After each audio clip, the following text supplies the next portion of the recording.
আমি একটা ছেলে, এই জগৎ সংসারে আমি একজন পুরুষ। আমরা পুরুষরা কখনো নিজের জন্য বাঁচি না। আমরা কখনো বাবা মায়ের জন্য বাঁচি, কখনো স্ত্রীর জন্য বাঁচি, আবার কখনো বা সন্তানাদের জন্য বাঁচি। তবে একটা কথাই, আমরা কখনো নিজের জন্য বাঁচি না।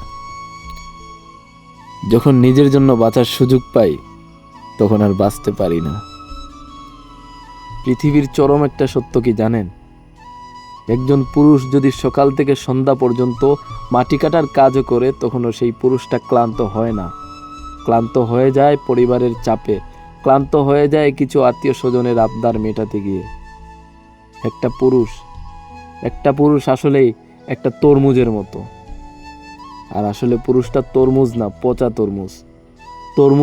তরমুজের উপর দেখে যেমন বোঝা যায় না ভিতরে কি আছে, তেমন পুরুষের বাহিরের রূপ দেখে বোঝা যায় না পুরুষের ভিতরে কি চলতেছে। পুরুষের কষ্ট কেউ বোঝে না। পুরুষ হচ্ছে টাকার মেশিন। একজন পুরুষের কাছে মায়ের চাহিদা থাকে, একজন পুরুষের কাছে সন্তানের চাহিদা থাকে, একজন পুরুষের কাছে স্ত্রীর চাহিদা থাকে। কিন্তু ওই পুরুষের চাহিদা কার কাছে মেটাবে? যখন চাহিদা মেটানোর সময় আসে, তখন আর মেটাতে পারে না। যখন বাঁচার সুযোগ পায়, তখন বাঁচতে পারে না। বাঁচতে পারে না। এটাই একজন পুরুষের জীবন।